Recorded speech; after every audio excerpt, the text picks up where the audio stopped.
What I see happening here is kind of leadership or culture development by walking around. And I know there's a temptation, I think, to stay. I know you engage with your people. Can you just walk us through, like in Steve's head, what's engagement look like? Behind all of this is the word care. It keeps coming up in our conversation. The most important thing is that they're the most important person at that time. I try to keep good eye contact with them. I listen. They want to be heard. Try not to be distracted on emails or anything else. Phone rings and I let it go.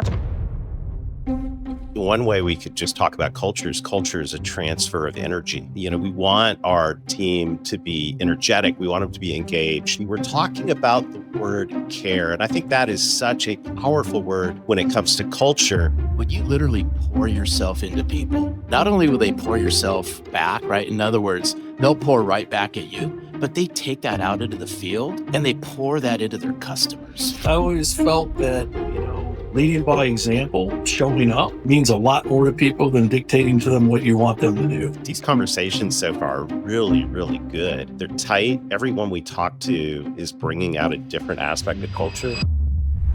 Welcome to the Culture from the Heart podcast on the From the Heart Business Network. In a business world where employees and customers crave authenticity and trust, hosts Larry Levine and Darrell are on a mission to find and showcase heart-centered executives and the companies they lead. You are about to hear an inspiring conversation with a visionary leader that's bringing heart into the workplace, empowering employees, serving their clients, and uplifting communities, all to create true success. This is Culture from the Heart. The movement starts here. Let's begin.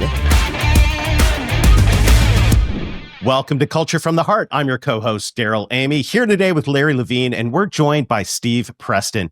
He's the president of Performance Food Service, Fairfield, Ohio, a leading food distribution company delivering high-quality products, innovative solutions, and exceptional service to restaurants, healthcare facilities, schools, and all kinds of food service operations. Steve, welcome to Culture from the Heart. It's great to have you here. My pleasure. Thanks for the invite. Hey, by the way, Darrell, we're in for a treat. We're in for a treat with no Steve question about that. You're going to love this conversation. And as we kick it off, Steve, you know the question that every guest on the Culture from the Heart podcast answers, and that is, what does Culture from the Heart mean to you? Well, culture from the heart can mean a lot of things, but the number one thing it means to me is, how do we engage with our employees and how do we make sure that they understand that we care about them? And what does that look like? To me, it's simple leadership skills as far as listening more than you talk, understand what their priorities are, understand what motivates them, and, arrange the opportunity for them to grow, and making sure that they understand that we do care about their success and their growth over long term. And that's how we continue to grow as a company. As we continue to grow our business, we're always looking to develop new leaders and new associates to their next goals and help support them. And to me, you can't do that if you really don't have a genuine feel and care about what's going on with your employees. Oh, this is so good. And I know we're going to unpack care, and y'all see Steve's wearing it proudly on his shirt, care. But I want to go back to a word you used. It starts with the E, it's engagement. And I know you engage with your people, but can you just walk us through, like in Steve's head, what's engagement look like? When you're engaging with somebody, walk us through what's really true engagement. What's that all about? True engagement, Larry, is really focusing on the associate, that they're the most important person. So if I'm having a one-on-one meeting or if I'm in a group session, it's going to be a little bit different when I engage with them. But showing up pre-shifts, at their startup meetings, getting their feedback, talking to them about the business and group settings, means a lot to the associates. They really want to know where we're at, what we're working on, and what they can do to improve. But when I'm working with people individually, what I found that the most important thing is that they're the most important person at that time. I try to keep good eye contact with them. I listen. They want to be heard. Try not to be distracted on emails or anything else. Phone rings, I let it go. To me, it's really showing that person that this conversation is important to me and to them. And it's a better way to do that than to engage with that person and give them your undivided attention for that period of time. Steve, as you're sharing this, I'm thinking back to business school. I think it was Peter Drucker that coined the term management by walking around. What I see happening here is kind of leadership or culture development by walking around. And I know, there's a temptation, I think, to stay sequestered in the executive suite, in the office, and all of that. I just got to say hats off for going out and truly engaging with your people as a leader. I'm curious, what inspired you to make culture such a priority in your leadership style? Well, as you come up in the organization, you learn a lot from great bosses, and you learn sometimes more from not so great bosses. And so I always felt that leading by example, showing up, means a lot more to people than dictating to them what you want them to do. Stay in their positions. If it's getting on a truck and riding with a driver for the day, building those relationships with them, finding out what's important to them, what we can improve on, well worth the investment time.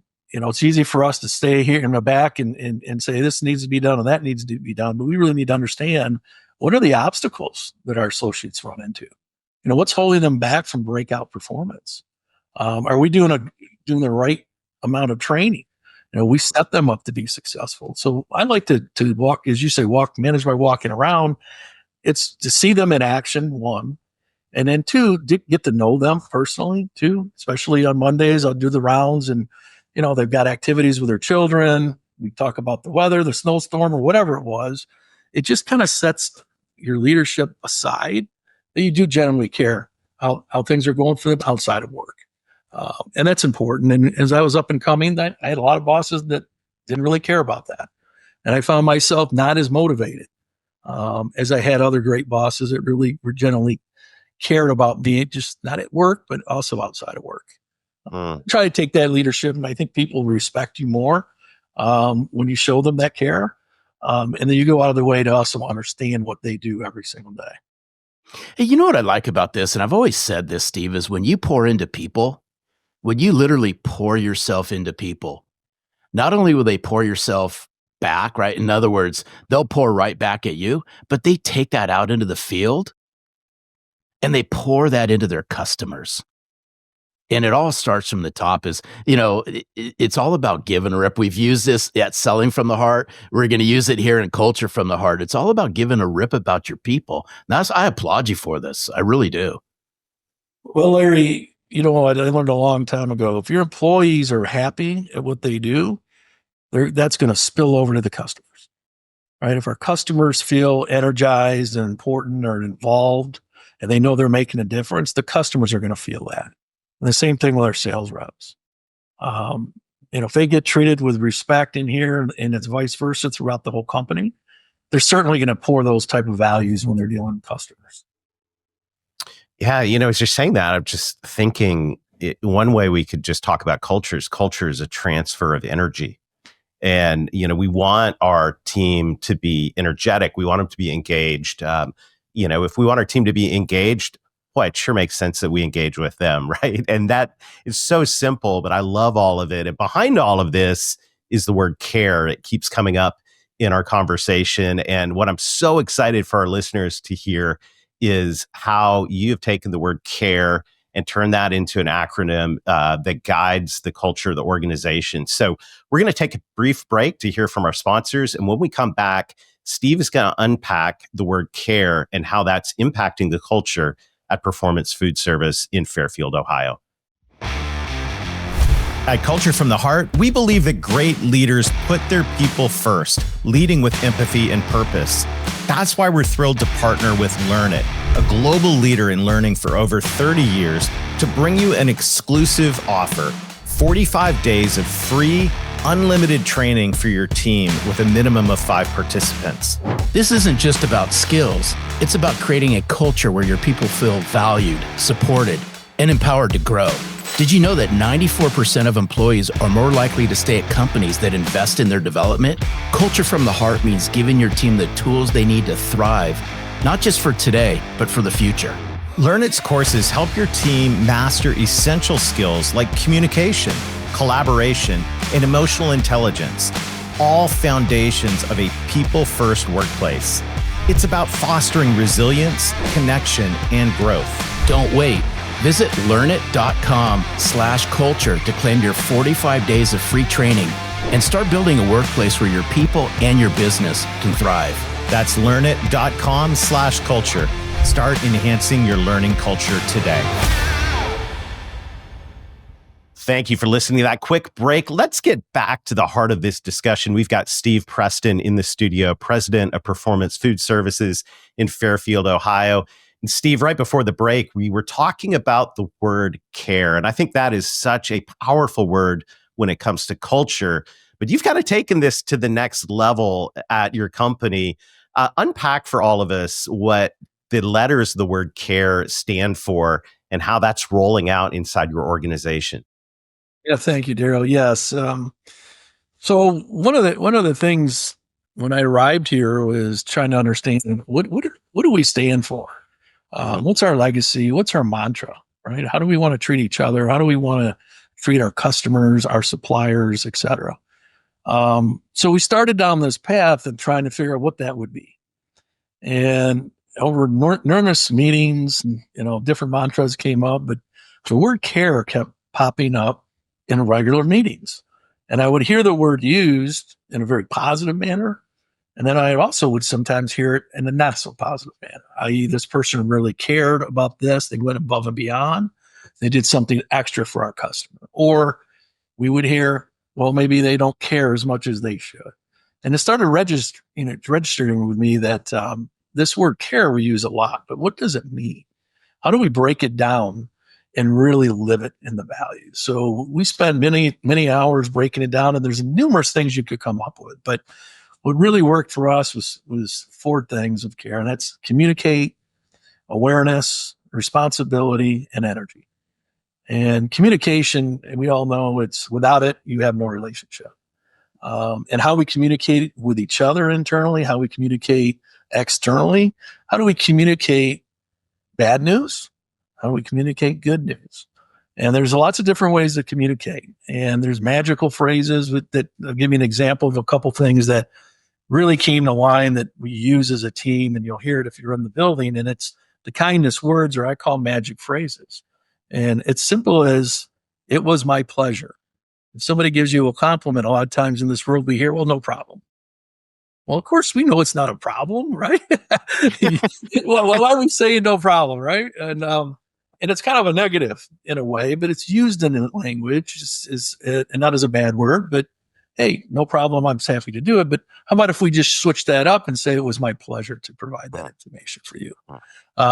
That is a game changer. And I've had people look at me kind of weird when I say that for the first time to them. And then they start to smile and they start to get it, because it's not just about at work, but if you can use these type of thoughts in your home life, in your personal life, it also registers there. It makes a big difference. Feedback is a blessing. And a lot of times people shy away from candid feedback on results, where I say, look, at feedback is a privilege. We need to take an open mind to it. And when something comes where we've either made a mistake or there's a better opportunity to improve on something, when somebody brings you that information and they're trying to give you that coaching, human nature, a lot of times people want to get negative, right? Defensive, I should say. Let's not get defensive. Let's thank them for bringing it to our attention. Because you know what? Now I can become a better leader, or I can fix this problem or this opportunity. If you didn't bring it to my attention, I wouldn't have been able to do that. So little words like that and how we communicate day in and day out makes a difference of how people feel when they come to work. Awareness to me is really just understanding a lot of different things of what are your goals, what are your priorities, what are your strengths, and what do you need in coaching? What do you need in training? Self-awareness, I call that. And Larry would say this: we're always growing. We're always trying to aspire to learn something new. And are you aware of what those opportunities are for you and how can you grow? Responsibility, the simple thing to sum that up: do the right thing when nobody else is watching. Right? We all want to be responsible. But really the team, really, the employees, when they're doing the right thing, when nobody's supervising them, that's when you know you've arrived. So we talk a lot about that. right? Be responsible to your numbers, be responsible, be competitive, want to know where you stand. And then energy, I look at energy, it's very contagious, positively and negatively, right? If you watch winning teams in any sports, you watch their energy level and their body language and how they expect to win. You can see it in their faces. And then if you fast forward to a losing team, you'll see the negativity, the body language, the oh my goodness, or here we go again. That's also contagious. So if you have a workforce that's going to talk about all the problems, it's going to start to bring down the culture of all of the players. So let's focus on what's positive. Let's focus on what we can control, and let's bring positive attitude. We can choose every day our attitude, right? That's one thing that's free. And we all have bad days, but bring a positive energy. Other people will respond to that, and they will inspire to do better when you're using a positive approach when you're dealing with people. So that's a quick summary of it, but it's something that we've rolled out in apparel. We choose a letter each month, and we catch our people using these things live. So one of the challenges that I always want to see our leaders is every month, you should have a logbook. Let's tell me how you caught your people caring. Somebody that did great communication, great awareness, showed responsibility above and beyond their role, or is energizing other people to help push them to be successful. So we try to capture those little nuggets, and then recognize those people on a regular basis. Oh, this is so good. But I got a question for you. I'm just curious. As you were rolling this out in the very beginning, I'm sure there are some people in the back of the room, arms folded, things like that, going, I've heard that one before. So how did you, as a leader inside Performance Food Service in Fairfield, how did you start to overcome some of this to break it all down? Because I know now people are on board with CARE, but what was it like in the very beginning? Yeah, it was, you're right. There's the on the fence folks, right? I'll kind of wait and see. You got your cheerleaders, and then you've got some people that won't work, or I'm not quite sure. And so for me, it's redundancy. A lot of our associates in the past will say, well, that was flavor of the month. Just wait, it'll pause, it'll go away. I used to hear a lot of that, but in this situation, it's every meeting, every time we're together, we're talking about CARE and what it means. And we don't try to make it overwhelming. We just try to share little things in our dialogue that catches somebody doing something right among this area. So it's a redundancy thing that we continue to work on. And then we came up with the idea of the apparel, and you'll see our drivers with these. We also have the hats. And so when we're handing these out, I always say to them, remember, wear this, okay, and understand what it stands for. Walk the talk. Okay, don't just walk into a customer with a CARE thing on and don't generally care. And I hope that customers will ask, hey, what does that mean? And so we just give our guys little nuggets. So you don't have to memorize the whole thing, but just know one or two things that's important to you on the CARE, and it will continue to thrive. So it's something you got to stay after. It's got to be important to us every single day. And then again, trying to reward the right behavior with apparel, cups, those type of things. We got people walking around with CARE cups now, and not only we're green, we're taking out the waste, and we got the cups, and everybody's walking around with CARE. So it's just the little things, right? I go, hey, we're responsible, but at the same time, we're walking around with it. So it's I love it. Getting becomes a habit per se. But it does take time. It's we're not there yet. It's a journey. We got a lot of new associates. The other thing that we figured out is as new associates come on, I meet with them one-on-one, or as a group as the new associates, and I walk them through CARE. That way they hear it directly from me and understand it even before they start to get into their roles. So that's another nugget. We figured out that, hey, let's not wait until we have another town hall. Let's make sure when they're walking in the door, they understand exactly the expectations of CARE. I love it. And I like the apparel, by the way. It looks fantastic. If you're listening on audio, you just got to subscribe on YouTube to Culture from the Heart, and you can see what's going on here. But I think it's so cool because normally someone that's wearing a company shirt is going to have the logo on their chest, but you actually have the letters CARE on your chest. I see the logo on your arm, so you're branded. That's good. But I think I still got. There you go. That's right. I think that's take center fantastic. stage, though. That's right. But everywhere you walk in, people are going to ask about what does that mean, and and you're being benchmarked against that. You mentioned that you have your town halls where you celebrate each month a different letter in the CARE acronym.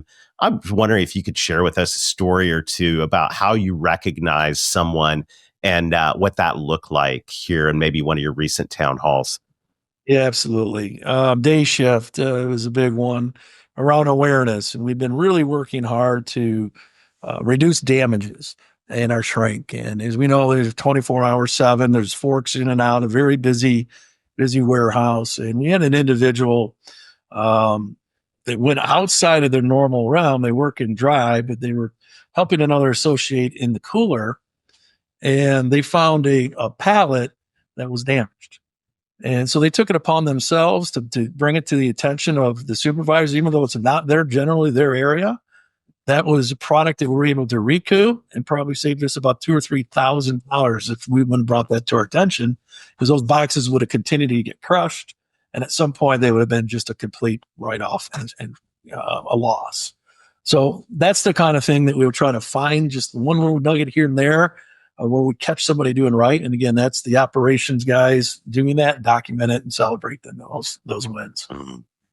Beautiful. Hey, Darrell, you know what I just saw real quick? Here's the next realm on CARE. It's more gear for you, Steve Preston. It just put OUT hyphen out CARE. How do you like that? Out CARE.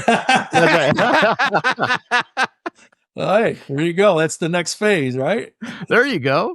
I love how this is so practical. Sometimes you think about culture and it gets just kind of theoretical, but you've made this super, super practical. So I'm looking forward to our next segment because I want to dive into, what you would say to other people who are curious about, okay, how could I implement something like this in my organization? So let's do that. We're going to hear a quick word from our sponsors. And when we come back, Steve's going to share some practical advice for other leaders on how you might implement something like this in your organization.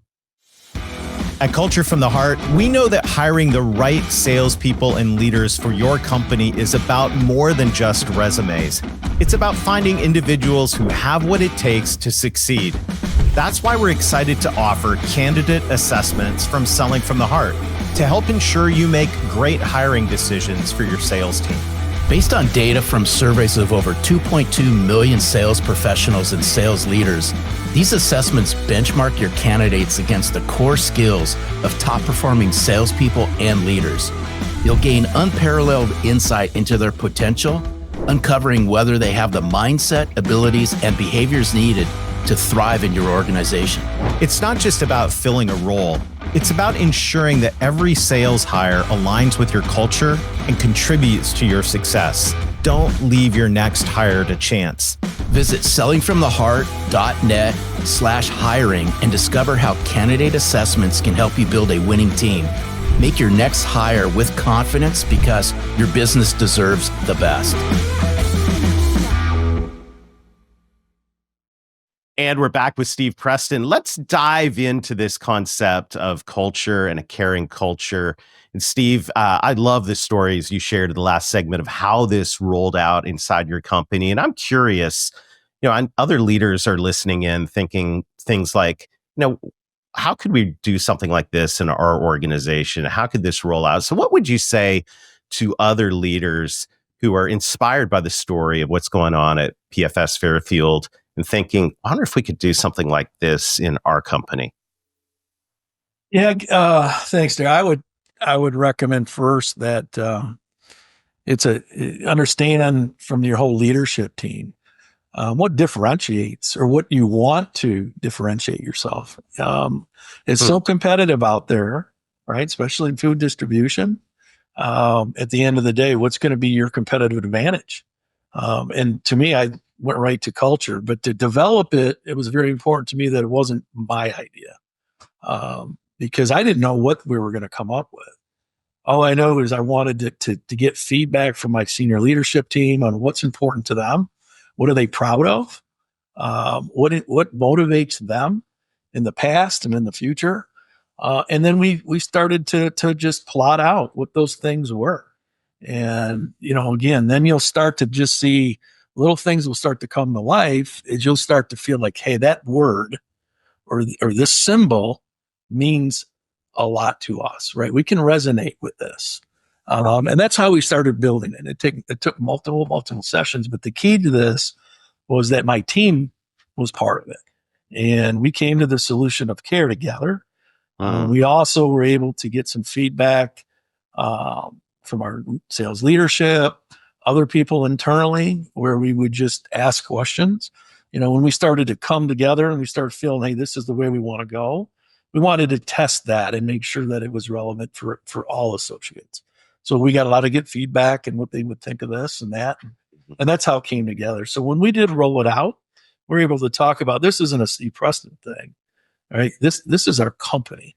This is what we stand for. This is how we're going to go to market, internally and externally with our folks. And it's something that we made a commitment together that it's not going to be just roll it out and then move on, right? It has to be something that we're going to dedicate ourselves to and hold ourselves accountable to practicing what we put together. So in a nutshell, I would say, opinions matter.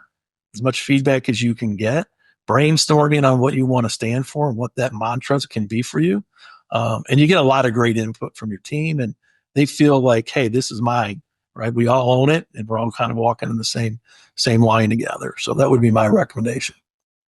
I'm sitting here listening to what Steve was saying, and I had flashbacks, Steve, and this goes back. This is a shout out to Todd Bierling, and Todd's the CEO of EnviroMasters.